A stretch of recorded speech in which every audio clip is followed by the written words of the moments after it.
नमस्कार साथियों, आप देख रहे हैं फरीदाबाद 24/7 न्यूज जयप्रकाश के साथ। हर खबर सच के साथ।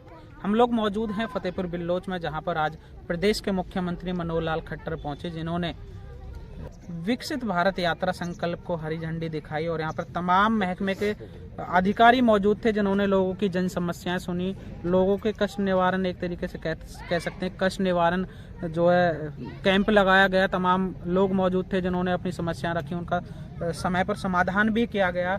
मुख्यमंत्री महोदय पहुंचे हैं, इस गांव के मौजूद हैं सरपंच साहब। एक बार उनसे जानेंगे कि क्या बड़ी सौगात वो फतेहपुर बिल्लोच के लिए देके गए हैं। जी नमस्कार। मैं सरपंच सरोज सैनी फतेहपुर बिल्लोच। आज मुख्यमंत्री पहुंचे हैं आपके गांव फतेहपुर बिल्लोच में, तमाम जन समस्याएं भी सुनी हैं, अधिकारी भी यहाँ मौजूद थे। क्या क्या आपकी मांग रही मुख्यमंत्री से और क्या उन मांगों को पूरा किया गया? पहले तो मैं हमारे प्रदेश के मुख्यमंत्री जी का हमारे गांव फतेहपुर बिल्लोच में आने पर हार्दिक दिल से धन्यवाद करती हूँ कि उन्होंने हमारे गांव को चुना इस संकल्प यात्रा के प्रारंभ करने के लिए। हमारे गांव से ही ये यात्रा शुरू हुई है। उसके अलावा हमने अपनी 27 मांगे मुख्यमंत्री जी को दी हैं, जिनमें से गर्ल्स स्कूल की मांग तो उन्होंने तुरंत स्वीकार कर ली है। इसके अलावा हमारी फतेहपुर बिल्लोच को तहसील बनाने की मांग है और 66 केवी के सब स्टेशन बनाने की, जिससे में बिजली के बिल वगैरह सारे काम जनता के यहाँ हो। और हमारे गांव की 4 जोहड़ है बड़ी, जिनमें कुछ में तो अवैध कब्जों के कारण घिरी हुई हैं, जिसकी वजह से गांव में बुरा हाल है, गंदगी का, पानी निकासी नहीं हो पा रही। हमें उम्मीद है कि सीएम साहब हमारी इस बात का ध्यान रखेंगे हमारे मांग पत्र से, और हमारी जोड़ों को खाली करवाकर इसे अमृत सरोवर योजना के तहत बढ़िया रूप देंगे।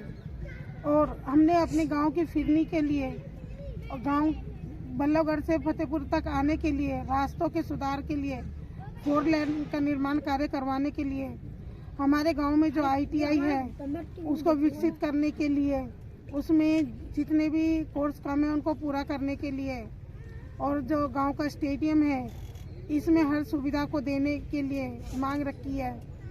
और हम चाहते हैं कि सीएम साहब हमारी सारी मांगों को मांगेंगे और जल्द से जल्द इन्हें पूरा करने की कोशिश करेंगे। एक तरफ देखा जाता है मुख्यमंत्री आपके द्वार पहुंचता है, कहीं ना कहीं देखा जा रहा है कि सरपंच को सिर्फ 25 लाख रुपए का विकास कार्य कराने की सिर्फ लिमिट दे रखी है। क्या 25 लाख रुपए में काम हो पाएंगे आपके? बिल्कुल भी नहीं हो पाते। 25 लाख में एक गली भी नहीं बनती। सबसे बड़ी दिक्कत तो यही है कि गांव वाले हमसे काम मांगते हैं, लेकिन हमारे हाथ सीएम साहब ने बांध रखे हैं। हमें उम्मीद है कि सीएम साहब शायद हमारे इस लिमिट को खोले और हमें काम करने की आज़ादी दें, जिससे हम लोगों के विश्वास पे खरा उतरे। जिस भावना से उन्होंने हमें बनाया है, लिमिट बढ़ेगी तो हम उनके काम कर पाएंगे। 25 लाख की लिमिट को ख़त्म होना चाहिए। 25 लाख की लिमिट एक छोटे से गांव के लिए भी 25 लाख की है, और हमारा गांव तो 20,000 से ऊपर की आबादी का है। यहाँ तो 25 लाख रुपए एक ऊँट के मुंह में जीरे के बराबर है, जिससे कोई भी काम नहीं हो पाता। हम चाहते हैं कि सीएम साहब हमारी लिमिट खोलें, जो हम अपने गाँव का विकास करें और कामों को बढ़ाएं। 25 लाख की लिमिट हमारे लिए बहुत ही कम है। ये सभी सरपंचों की मांग है कि 25 लाख की लिमिट को खत्म करा जाए। सरकार वादे करती है, फिर वादे से भी मुकर जाती है। अभी देखा जा रहा है कि पिछले वर्ष मनोहर लाल खट्टर पहुंचे थे पनेड़ा खुर्द गांव में, जहां एक घोषणा की गई थी कि मोहना में ग्रीन एक्सप्रेस हाईवे को लेकर के उतार और चढ़ाव दिया जाएगा, लेकिन कहीं ना कहीं उसको नकारा जा रहा है। और पिछले 50 दिन से किसान धरने पर बैठे। क्या लगता है कि बीजेपी सरकार किसानों के साथ सही कर रही है? नहीं, सही तो नहीं कर रही है, लेकिन हम चाहते हैं कि सीएम साहब उन पे ध्यान दें और गलती को सुधारने की कोशिश करें, और जो उनसे वादा करा था उस वादे को पूरा करें। और हम चाहते कभी ना कभी तो सीएम साहब इस बात पे ध्यान देंगे और उसको सही करने की कोशिश करेंगे। स्किप कर। आज मुख्यमंत्री पहुंचे हैं गांव फतेहपुर बिल्लोच में, क्या बड़ी सौगात दी है? क्या कुछ करोड़ों रुपए दिया है पंचायत को कि आगे विकास के लिए गांव में कुछ ना कुछ किया जाए? आज फतेहपुर बिल्लोच में यशस्वी मुख्यमंत्री मनोहर लाल खट्टर के पहुंचने पर हमारे फतेहपुर वासी गांव के लोग बहुत खुश हैं, और हमें काफ़ी उम्मीदें हैं कि मनोहर लाल खट्टर जी ने ये यात्रा फतेहपुर बिल्लोच से शुरू की और पूरे हरियाणा में ये यात्रा जाएगी। और मुख्यमंत्री जी जो हमारे ईमानदार मुख्यमंत्री हैं खट्टर जी, उनका एक सपना है कि ये और सब चीज़ ऑनलाइन हो और भ्रष्टाचार खत्म हो। और वो काफ़ी हद तक शुरू में लोगों को ऐसा लगता है कि भाई ये योजनाएं ऑनलाइन अच्छी नहीं है। बाकी आने वाले टाइम में पढ़े लिखे आदमी अपने घर से ही बैठे बैठे हर चीज़ ऑनलाइन कर लेता है, तो ये बहुत अच्छी आने वाले जैसे विकसित देश हैं उन्हीं की तरह पे मनोहर लाल खट्टर और मोदी जी इस योजना को हमारे देश में लागू कर रहे हैं। इसमें थोड़ा वक्त लगेगा, बाकी ये बहुत अच्छी योजनाएं हैं। कहीं ना कहीं देखा गया जैसे कि मनोहर लाल खट्टर जनसंवाद को कर करके यहाँ से निकले, तभी तुरंत सभी अधिकारियों ने अपने स्टॉल बंद कर दिए, काम करना बंद कर दिया। लोगों में नाराजगी भी है, क्या कहोगे? हाँ, सुबह सुबह हम कल मैं गांव में गया था तो लोगों से मैंने कहा था कि यहाँ पे राशन कार्ड है, BPL कार्ड है, फैमिली IDs हैं, बहुत सारे लोगों के ड्राइविंग लाइसेंस हैं और कुछ रजिस्ट्रियाँ हैं पटवारियों की। बहुत सारे लोगों को उम्मीदें थी और हम उनको नोट कर आए थे। उनकी उम्मीदों के अनुरूप यहाँ पे काम होगा, सारे अधिकारी बैठेंगे, मुख्यमंत्री जी वहाँ होंगे तो सारे अधिकारी बात सुनेंगे। बिजली बोर्ड के भी लोग थे, सारे लोग, BDO ऑफिस से भी सारे लोग थे, सारे डिपार्टमेंट्सों के लोग थे। मगर इस बात का हम भी अपने आप को ठगा सा महसूस कर रहे हैं कि शायद हमने भी हमारी जो जनता है उसके साथ खिलवाड़ धोखा हुआ है। क्योंकि यहाँ जैसे हमने भी लोगों को कहा कि मुख्यमंत्री जी के पहले आप विचार सुनो, मुख्यमंत्री जी के विचार सुनो, उसके बाद मुख्यमंत्री जी यहाँ रिबन काट के इस यात्रा का शुभारंभ करेंगे, फिर तुम्हारी यह समस्याओं को शाम को 5 बजे तक सुना जाएगा। मगर जैसे ही मुख्यमंत्री जी यहाँ से 2 बजे गए तो सभी अधिकारियों ने जाते ही यहाँ पे इंटरनेट की लाइन, तुरंत बिजली की लाइन, इंटरनेट की लाइन काट दी और इंटरनेट बंद होने से सारे काम यहाँ बंद हो गए और सारे अधिकारी मुख्यमंत्री के पीछे पीछे यहाँ से भाग गए और हम यहाँ बैठे रहे। लोग हमसे लड़ रहे थे कि सरपंच साहब ये क्या हुआ, तो हमें भी बहुत भारी दुख हुआ कि हमारे जनता के साथ ये धोखा हुआ है और अधिकारियों ने कहीं ना कहीं अनदेखी की है। आपके गांव के चारों तरफ अगर घूमकर देखा जाए तो जैसे कि फतेहपुर से लढौली का रास्ता है, फतेहपुर से पनेड़ा का रास्ता है, पानी भरा हुआ है, लोगों को निकलने में भी बहुत परेशानियां हो रही हैं। क्या कारण है कि 10 सालों में रोड नहीं बन पाई भाजपा सरकार?